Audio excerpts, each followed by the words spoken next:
Welcome back to Ghost Pirate Entertainment. I'm your host, Kanan Becker, and today we do another deep dive into Tubi.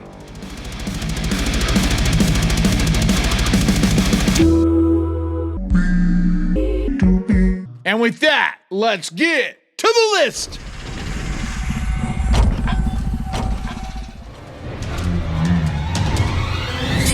When you're sleeping at night, I'm the one who whispers in your ear.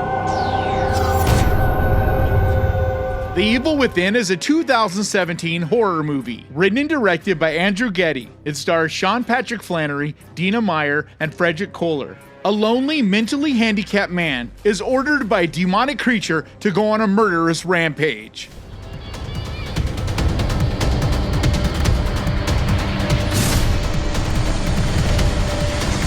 I control your dreams. This is a very strange, weird, unique movie. It has some awesome visuals in it. The practical effect work, the body horror, the different creepy things that they do in this are really awesome and something you don't see a lot of anymore. And this isn't that old of a movie, so it's really cool to see them still using practical effects. But a big warning for anyone that's turned off by any animal death of any kind, there is some in this. It's not gratuitous and it's definitely not real animals, but I just wanted to warn you guys, mostly to head off any of those comments that are hating on me for not warning people. I've made that mistake in the past. And you can look at this movie in a couple different ways, which is what I think is really interesting about it. Because you can look at it as a mentally handicapped man being seduced by this demon to do these horrible things, or you can see it as a man struggling with his inner demons to go and make these horrible decisions and do these awful crimes. Either way you look at it, it's an entertaining movie and I think is really well done.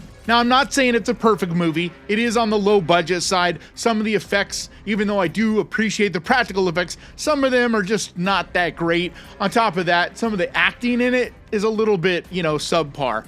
But I do think it's well done for what it was working with and absolutely one worth giving a look.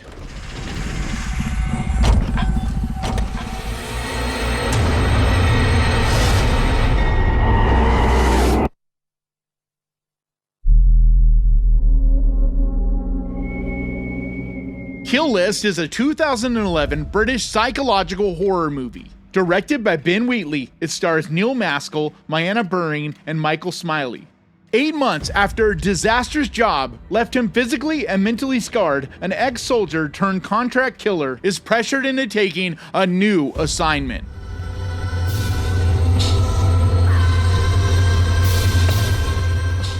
This is such a fantastic little movie that really caught me off guard because some of the directions that it takes and the way it feels really surprised me. Because it goes along one way and then at one point completely changes and becomes something totally different. And it's entertaining, even when it's going one direction and kind of setting things up. The way it's played out, the way it's shot, it still feels gritty and disturbing. But the way it ends, holy shit. I don't want to give anything away, but trust me when I say it goes hard. But it's really well acted, well directed, well edited, well written. I mean, really, everybody involved did a great job with this movie. But unfortunately, like a lot of Ben Wheatley's movies, it just has flown under the radar and not enough people talk about it. So if you've never seen this one, do yourself a favor and make this the next thing that you watch. Some of them were dangerous. Mr. Decker, just tell me the truth about one single thing. They know we found him. Stay away! Up the Marrow is a 2014 comedy horror movie. Written, directed, and starring Adam Green. It also stars Ray Wise. A documentary exploring the history of monsters takes an odd turn when the filmmakers are contacted by a man who claims he can prove that monsters are indeed real. 100 yards beneath the surface of the earth exists a metropolis that mirrors ours in very many respects. I call it the Marrow.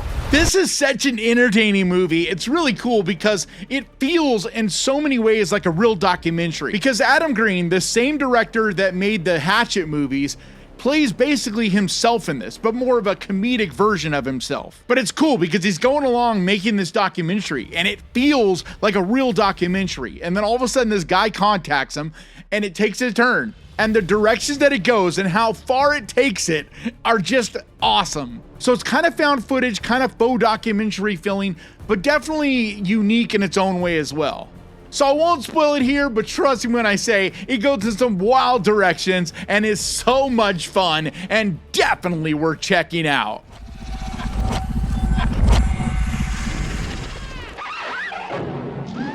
If this picture doesn't make you scream and squirm, you'd better see a psychiatrist.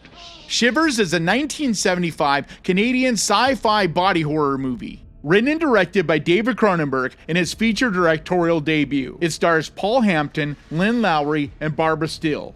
After a scientist living in a posh apartment complex murders a woman and himself, the investigators discover that the murderer has been carrying a parasite that turns the infected into sex-obsessed, violent maniacs.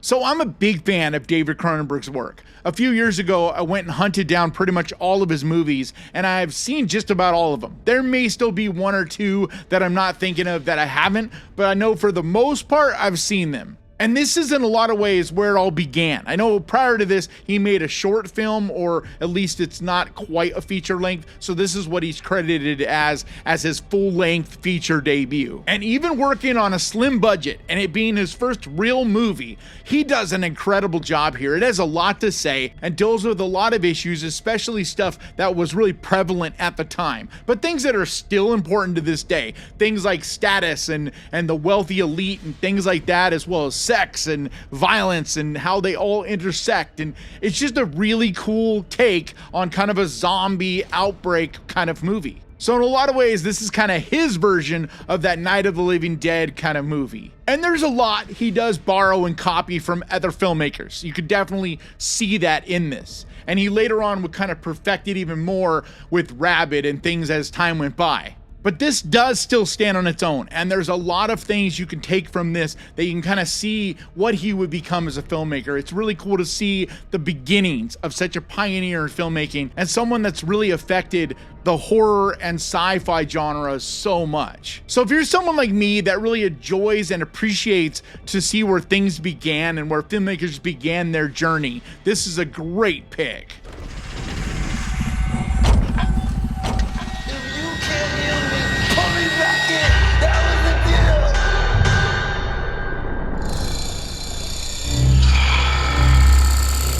10 Can is a 2020 Canadian sci-fi horror movie. Directed by Seth A. Smith, it stars Anna Hopkins, Michael Ironside, and Simon Paul Mutimana. As the world faces a deadly plague, humanity's hope for a cure lies with a scientist who awakens imprisoned in a metal chamber. So she desperately works to escape her confined cell to save the last of humanity.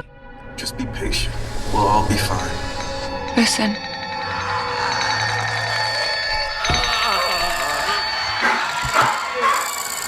This is a very small movie. You have to go into it with the right expectations. Don't expect, this grand scope, big locations and sets and special effects and things like that, because it's not that. It's very much an isolated movie, a movie that really takes place mostly in this one small location. Because a lot of the shots are just of this woman inside of this little chamber. But it shows you glimpses and flashes and little bits and pieces of her memories, and slowly you put together the pieces and you start to understand exactly what's going on here, what happened. And so it's kind of really a mystery, but it's very well done. I've seen a few movies that do something very similar to this. There's a really good one over on Netflix called Oxygen. And I think maybe that's the better movie. It's better produced at least, but I do like the way this separates itself. There are some things in this that really make it its own. For one, it has a more gritty, dirty, kind of grimy, low budget vibe that I really dig. whereas Oxygen is much more of, like I said, a bigger production kind of film. And the way this makes you feel so claustrophobic, it does a fantastic job of putting you into this tiny little location. You just really feel what this woman is going through. And I'm not even someone that's extremely claustrophobic, but they do such a good job in this that I felt myself wanting to go outside just to get some air and get away from the way this movie made me feel. But if you're someone that really appreciates indie movies and what people do on a limited budget, then I think this is one you'll really enjoy.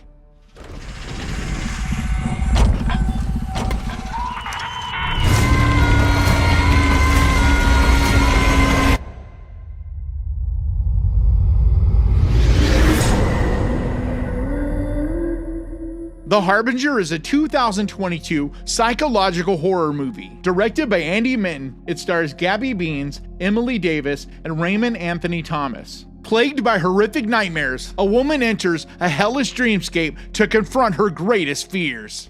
I can move around, but something else is making my choices. Then I get the bad feeling that he's there. This movie is so good. I've talked about it a couple times here on the channel because I just keep wanting more people to see this.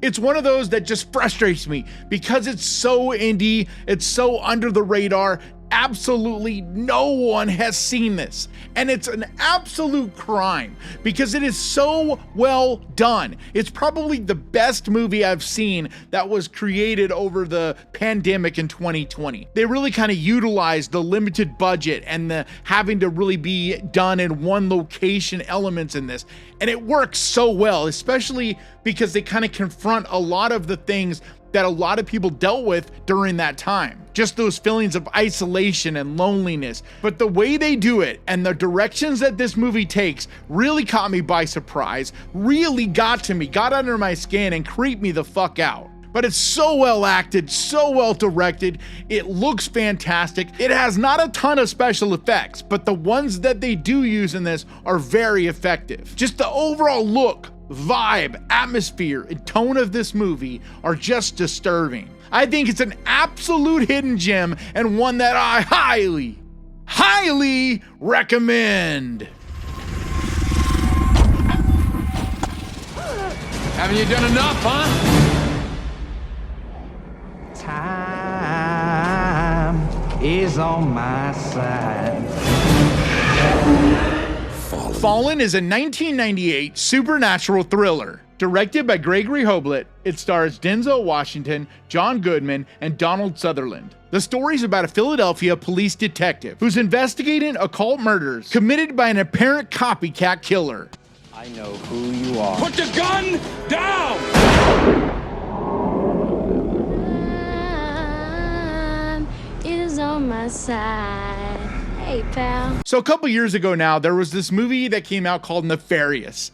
And I called it out when I did a review on the channel about it because I felt like it's just religious propaganda. It's a movie pretending to be a horror movie with all its promotions and everything around it. They tried to make everybody think it was a horror movie. But in reality, it's just a movie preaching, especially about issues like abortion and, you know, the death penalty, things like that, which I'm fine with unless you're pretending to be a horror movie that really is just a propaganda movie that's pushing your views and opinions on people. And so I called it out for that. I had issues with it. But it wasn't the worst thing I'd ever seen. I just took issue with the fact that, like I said, it's not a horror movie, and yet I still see it listed as a horror movie on Prime Video, on Tubi, everywhere it's listed as a horror movie, and it drives me crazy, especially because every now and then I get a comment saying, hey, have you checked out Nefarious? You should check it out. It's a really good horror movie. And it's like, it just drives me crazy. But this isn't about that. This is to tell you, if you saw Nefarious and you liked that movie,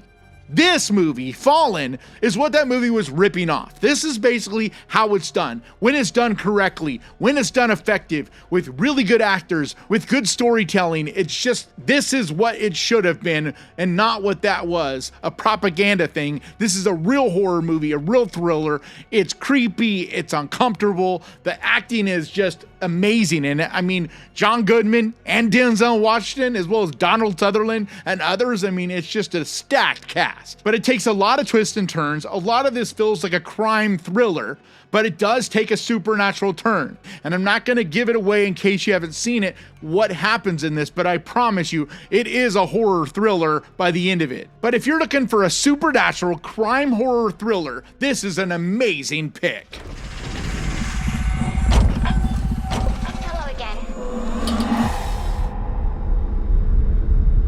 Hello, Cherry.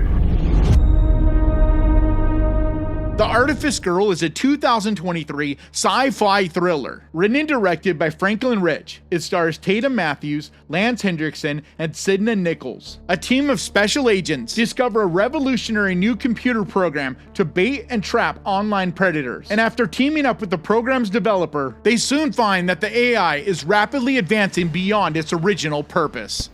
Hey, what's up? I'm Cherry. So before I get any pushback, I'm not saying this is a horror movie. It's definitely a sci-fi thriller. It's not a scary movie. It isn't anything like that, okay?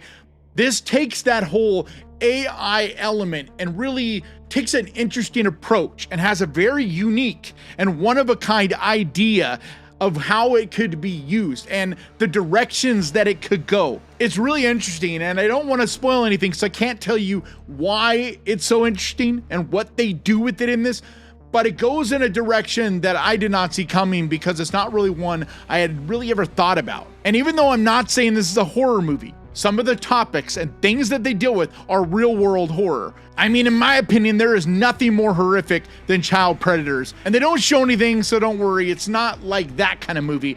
Most of this movie really takes place in just a couple different locations, and it's very much a dialogue-driven movie, a concept-driven movie. But it's the performances here, the cast, they are so good. They absolutely carry this movie and make it never feel boring, never feel slow. Even though it is a dialogue-driven kind of movie, if you're someone that enjoys to think and don't need action in your movies, I promise you, you won't get bored. And it made my top 10 movies of the year, not my horror movie list, because I don't think it's enough of a horror movie to be on there. But as far as my overall movies of the year, it made my top 10 of 2023. And yet I didn't see it on another person's list. That's how under the radar this movie was. But if that piques your interest at all, do yourself a favor and check it out, because it's one that I highly recommend.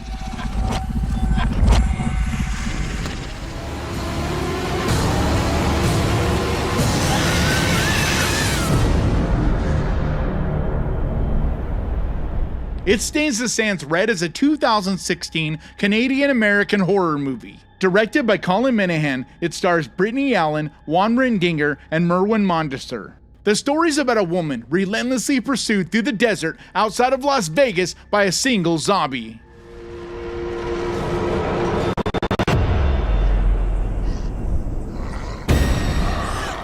So like a lot of you guys, I'm sick of certain movies in the horror genre. They just have been done to death. Vampire movies are one. We've seen a lot of them and they're just not that great. When we get a good one, it's worth seeing, but a lot of them are just kind of, it's just been played out. But zombie movies gotta be number one on that list. We just have grown so tired of them as a community because it's just been a lot of the same thing over and over, and The Walking Dead is a big part of why that has happened. And so I get it. If I say zombie movie, a lot of you just roll your eyes and probably skip to the next. But this is one you do need to pay attention to, because I'm telling you, this movie is so much more. It is such a well done movie. Brittany Allen especially, she is what makes this movie work so well. And prior to seeing this movie a couple years ago, I had never even heard of her, but she just blew me away in this. This movie starts out and it feels like it's going to be bottom of the barrel budget, really not the greatest acting, and not like anything that's worth paying attention to.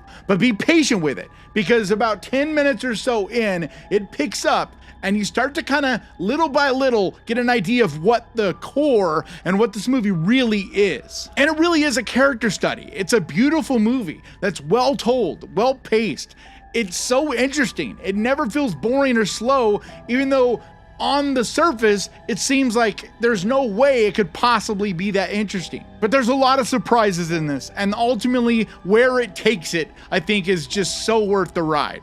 So if you're sick of zombie movies, I get it. Trust me, I do. But this is one you really should make an exception for, because I think this is an absolute home run.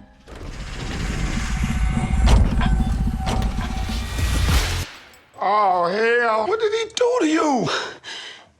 Carl was in my mouth. You look like Black China.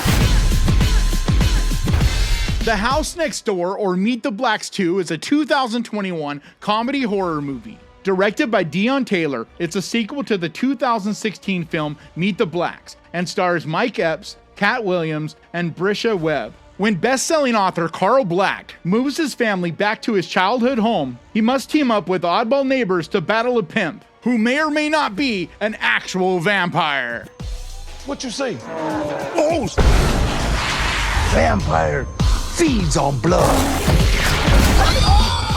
So you know I always end my list with something fun, something to not take too serious, and this fits that bill perfectly. It is so fun, it's so entertaining, it's really a spoof movie, and something that we just don't see that much of anymore, especially ones that are actually well done. Because the visuals are in this, it really feels horror. I mean, it has all the different tropes, all the different stereotypes and things to do with horror. It just has a funny spin on it all. But Cat Williams alone makes this movie worth seeing. But just in general, it's actually funny. And I went and saw this not expecting at all to enjoy it. It just didn't really seem like my type of movie. But I was shocked on how much I enjoyed this movie. It was everything I want in a spoof comedy horror movie. But it's silly, it's definitely not anything to take serious whatsoever. But if you like the spoof horror movies like Scary Movie, then I think this will be right up your alley. I think it's a perfect pick for this Saturday night. So do yourself a favor this weekend, pick one of the movies off of this list, grab your popcorn and your candy, and enjoy!